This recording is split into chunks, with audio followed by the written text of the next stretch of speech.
Welcome back to day 25 of our month-long Halloween story celebration. I don't really have an intro today, so let's just jump right into it. Without further ado, I present Is Anybody Home? By Captain Kirby. Ding dong!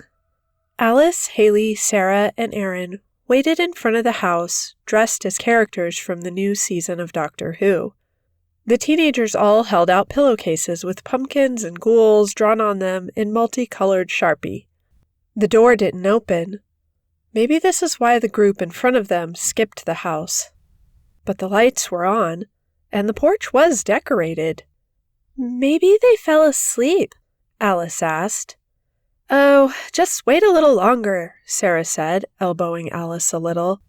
No need to turn back so fast. I don't know, Haley said as she looked around for other trick-or-treaters. It's kinda late. The girls turned to leave just as the door opened.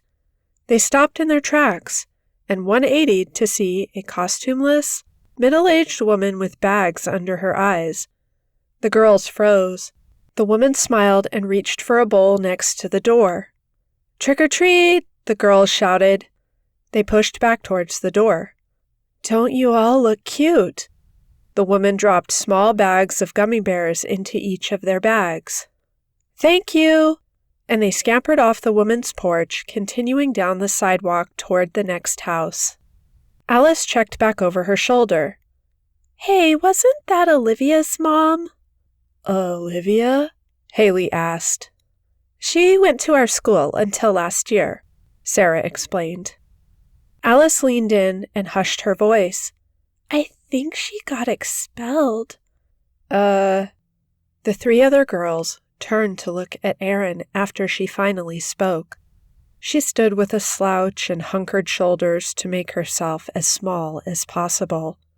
We probably shouldn't be talking about Olivia behind her back, she said. We don't really know why she left. Sarah cocked her head to the side. Weren't you good friends with her? Yeah, but we haven't spoken in a long time. This caused Sarah to stop walking. The rest of the girls stopped too and looked at her.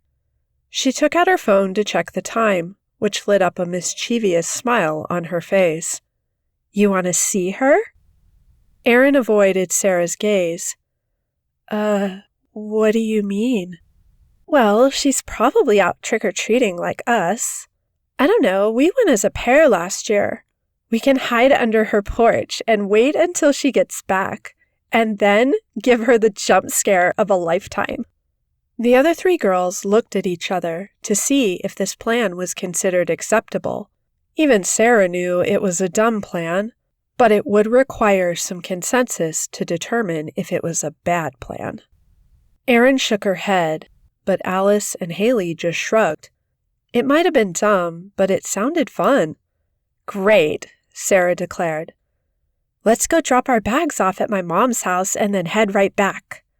The girls took up their positions underneath the porch at around 10:30.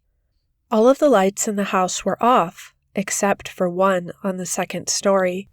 They could make out the silhouette of one of Olivia's parents sitting in a rocking chair reading a book. This only gave Erin pause, but then again, she was the only one who kept telling the group, This feels weird, and this is a bad idea. Oh, come on, Sarah replied. It's just a little joke. Besides, both of us want to know what Olivia's been up to this past year. I guess, but... No buts, Sarah whisper shouted, and thus the conversation was over. Alice took out her phone to text her boyfriend while they waited. Erin moved closer to the edge of the porch so she could bolt for it if they got caught. Haley just turned to Sarah, whose gaze was fixed on the sidewalk, so she wouldn't miss when Olivia arrived. What was Olivia like? Haley asked. Sarah looked over at Erin, who could have given a much more comprehensive answer if she wasn't refusing to make a sound. Sarah rolled her eyes. Coward. Olivia was... Like, she was cool. Like, remember that time in August when we convinced Alice's parents we were just going on a walk to finally spend some time outside? And then we just caught a bus into town to see Superbad. I still wish we saw something else, Alice said without looking up from her phone. Sarah didn't respond. She started getting caught up in the story and forgot to keep herself to a complete whisper. Well, one time she tried to talk me into hopping on a train and just taking it to the next town. Not like buying a ticket, just jumping on a moving freight train. Did you go? Haley asked. I didn't. I'm not that cool. But I heard she did. Took it all the way to Bensford where her parents were waiting for her. Whoa. Erin finally interjected. You shouldn't be spreading rumors like that. Oh, it's fine. It's not a bad rumor. She's just so cool. Creak. Sarah cupped her hand over her mouth. The rest of the girls quickly retreated further under the porch. Thud, thud. Someone was standing on the porch. The girls collectively froze. Rude brats.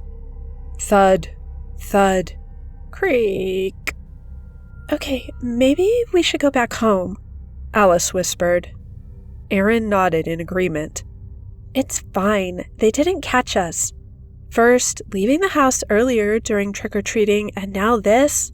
Good things come to those who wait, Sarah replied. She tapped her temple to make herself look more wise, but it just came off as silly. It still worked, though. Fine. We'll stay under here for a little while longer.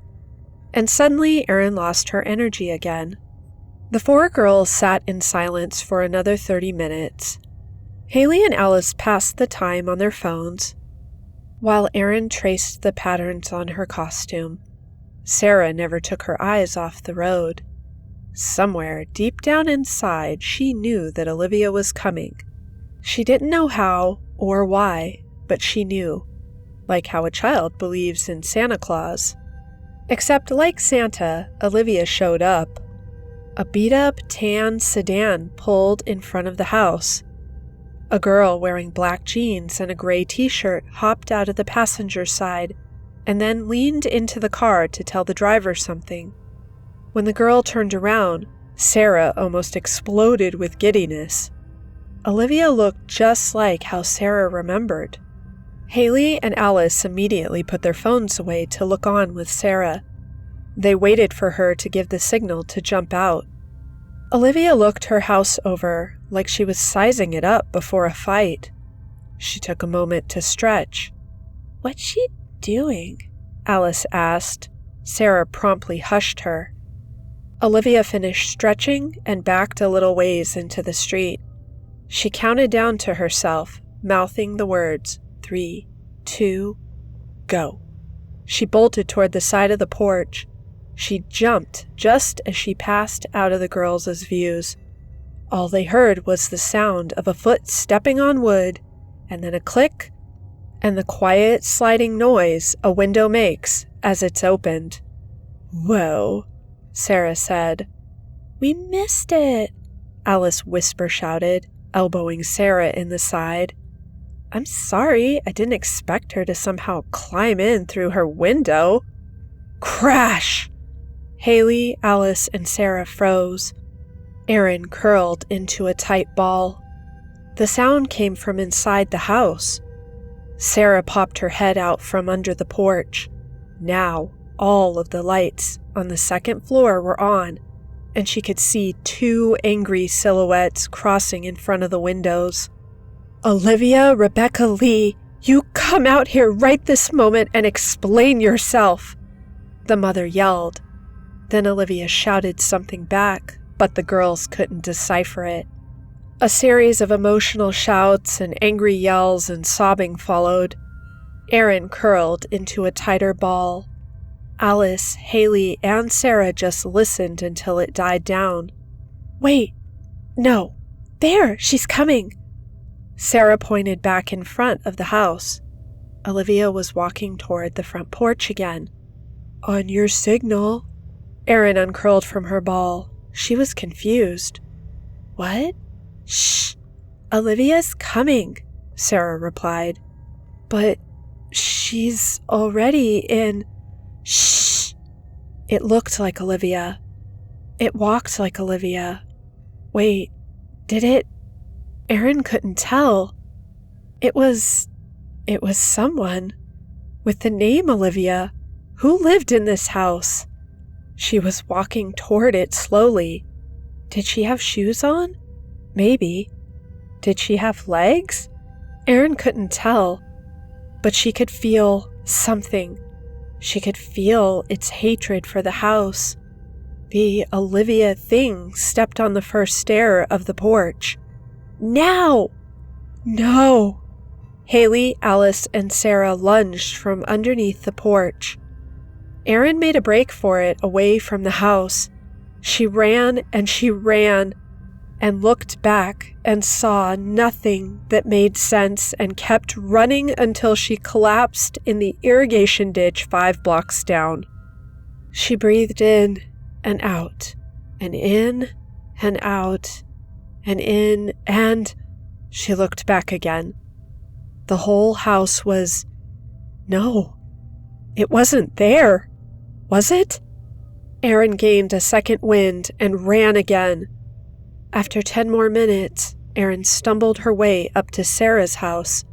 Her hand shook as she took out the house key Sarah gave Erin to hold onto, since Sarah's costume didn't have pockets. It took 3 tries for her to fit it into the lock and turn the doorknob. She made sure to lock the door behind her. Luckily, she didn't wake Sarah's parents as she crawled her way to Sarah's room. She didn't know what she was doing anymore. Should she call the police? Maybe her parents? Erin wanted to go home. She wanted her mom. She fell on the floor of Sarah's room and wept herself to sleep. She had nightmares of empty attics. When Erin woke up early the next morning, she slowly rubbed her eyes. The sun had just risen and shot beams of light on Erin's face. She could remember last night and almost cried again. She trudged her way downstairs to go tell Sarah's mom. "Oh, hey, you finally woke up," Sarah called from the kitchen table. She sat there with Alice and Haley, comparing candy hauls from the night before. Erin stood there, shell-shocked. "We already sorted your pile. I hope you don't mind," Alice said. Erin shook her head. Did she remember last night? Maybe that was just a dream? Like the thing with the attics? In a half-dazed state, she joined her friends at the table. "Also, how the hell did you get the gummy bears?" Sarah asked. "I don't think any of the houses were giving those out." I got it from Olivia's house." The other girls all exchanged confused looks. "Olivia's house? I thought we skipped her house," Haley said. "Yeah," Sarah replied. "No one got candy from that house." Erin threw out the gummy bears while the other girls weren't looking. I thought this one was a bit different, but really fun since we haven't done any interdimensional time rift hopping stories for Halloween yet. I have a question for you, Rosebuds. Are any of you Doctor Who fans? Embarrassingly, I've never actually seen the show. I wasn't sure what the attic reference was about and thought maybe it was throwing in an Easter egg of sorts in reference to Doctor Who. Anyway, you'll have to leave a comment and educate me, or let me know what your thoughts about the attic part of the story there at the end was about. Anyway, Rosebuds, that's a wrap. Thanks for listening. Take care, and until tomorrow night, stay creepy.